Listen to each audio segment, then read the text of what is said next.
Hey guys, and welcome back to my final FPL game week team selection with my wildcard. I've been playing around, I showed you some drafts during the week on the YouTube shorts and on videos of what I kind of wanted to build or where my head was. I've kind of deviated away from what I had in the week, but that's the whole point of wildcard. You have a week to change, chop players, and I think I've got a good wildcard in mind. I'm still, I'd say, about 90% sure on what this is the team I'm going to choose, but there are two players that I could maybe change. So I'm going to show you what I'm planning to do and then what I could do by tomorrow. But if you look at the most transfers in, Semenyo, Pedro, Wood, Richarlison, Etatike. So 1, 2, 3, 4. 4 strikers and the midfielders, most transfers in. Palmer, Frimpong, Saka, Al-Nouri and Wirtz, all the most ones out. There is no surprise there. These three we definitely know what's going to happen. Al-Nouri is a surprise, but I can see why. And Wirtz, I've kind of gone with the same. Not performing. You could use that money elsewhere. You could basically do a straight swap from Wirtz to Etatike. And Etatike have already performed. So yeah, it's understandable why people are getting rid of Wirtz. But let's head over to transfers. So the goalies remain the same. Nothing really to talk about. The only goalkeeper I did potentially look at was Sells, but I've decided to go with Chelsea in the hopes that they can get clean sheets. Obviously, if a new goalkeeper comes in by the transfer window closes, it would be a bit disappointing to have to make a transfer across, but it's not the end of the world. So Dubravka and Sanchez remain the same. In my back five, probably won't be a back five ever, but Matty Cash comes in, and the reason why Matty Cash comes in is because of this fixtures: Palace, Everton, Sunderland, Fulham, Burnley.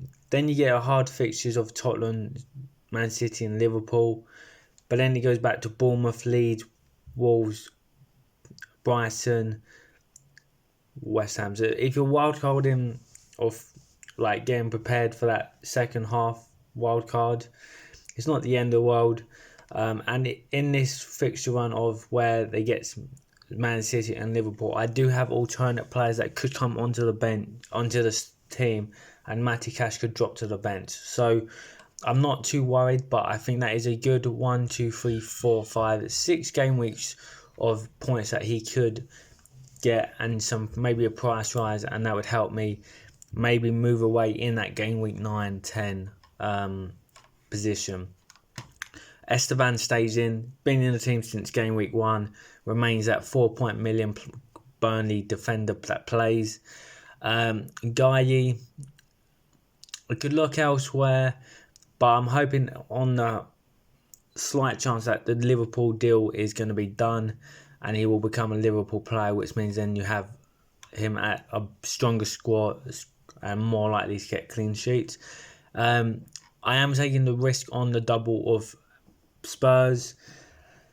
I did originally have Dogu, and then the Carabao Cup happened, and we do not need to speak about that on the channel, nor will I ever.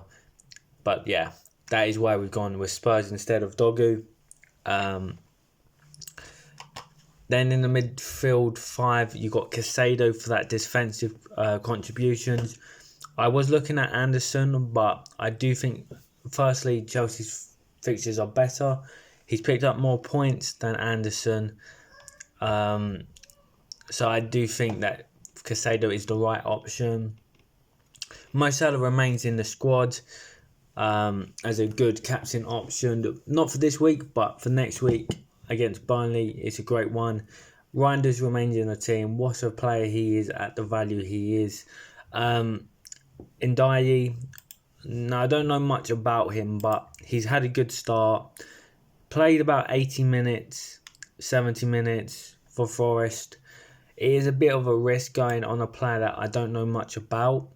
But apart from Arsenal, I do think he can get some goals and assists in this game against West Ham, Burnley and Sunderland. So for a short-term fixture at 6 million, with value to upgrade him or downgrade him to a 5.5, I'm not too mad about.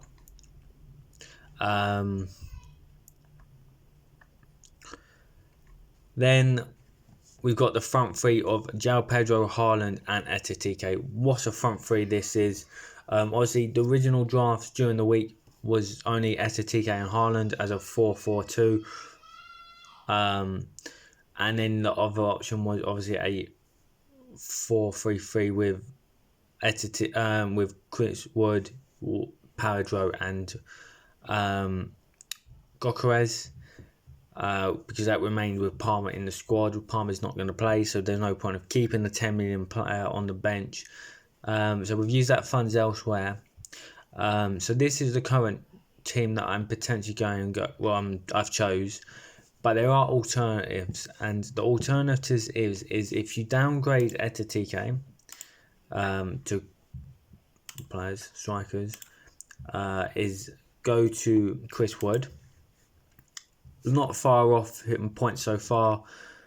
We've already seen the Forest fixtures against West Ham this week. Should be some good goal chances for Wood. And then you have 1.2 million. You could get rid of Ndiaye and select a replacement of Semenyo. It does strengthen that midfield a lot.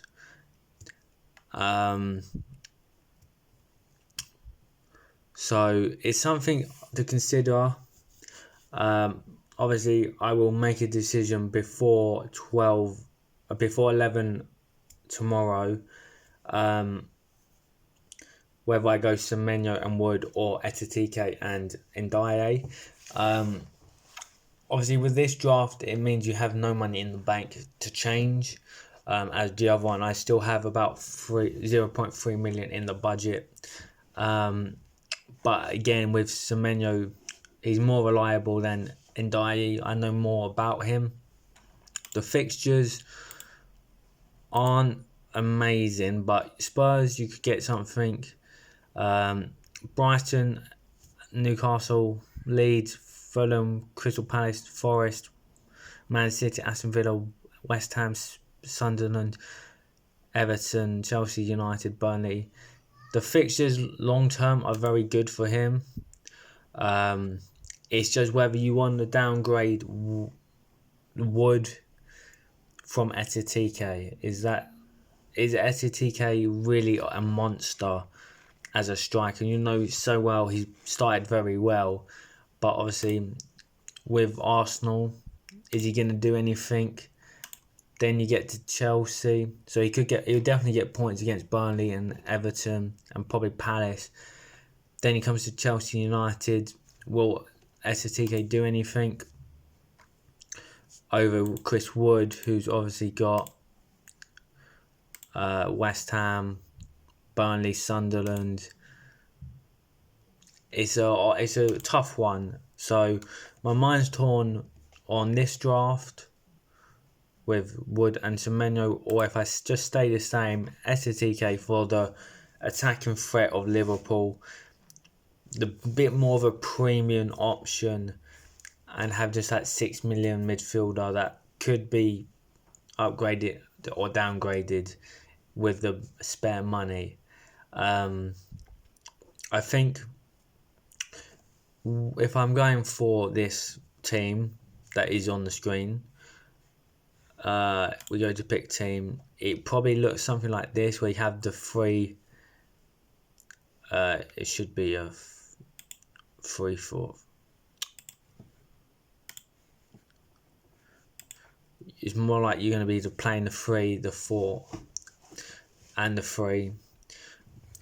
The bench looks okay, as if you go with the Chris Wood one, and you have Semenyo, midfield does become a lot stronger, and the forward line remains very strong. It's not just as strong, so it's something that you have to kind of judge, because obviously I do still have my bench boost. So with this bench boost, you got 2 Burnley players, a Forest player, and a potential Liverpool player. Obviously, if Guy goes to Liverpool, it does mean that there's 3 Liverpool players in the squad.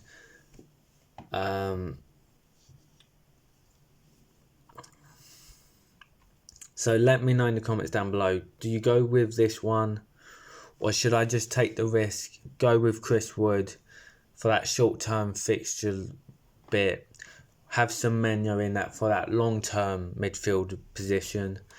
And the other one person I'm not too sure about is Kudos. And the only reason why I'm not too sure on Kudos is because of Xavi Simons has obviously just joined Everton. I don't Spurs, so he's not in the game, I believe. Didn't do that. Yeah, so he's not been added to the game just yet. That would obviously potentially take minutes away from Kudos.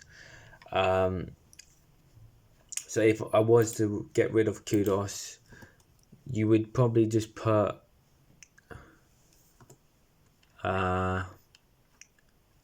Ndiaye back into the squad.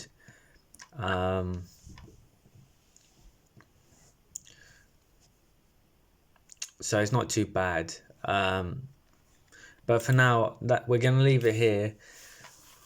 Obviously, I will probably do a video tomorrow if I get up in time, but there will definitely be a decision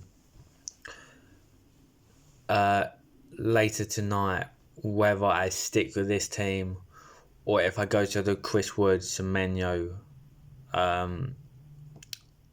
side of the squad. But for now, guys, make sure you like the video, subscribe to the YouTube channel, hit that notification bell. There's still time for any of you guys to want to join the Fantasy Football League. It's open to everyone, a bit of fun. I'm not doing very well so far, but hopefully with this wildcard, I can get back into my own league and push on in my work league as well. So for now, guys, thank you for watching. Good luck for this week, and I'll see you very, very soon. Goodbye.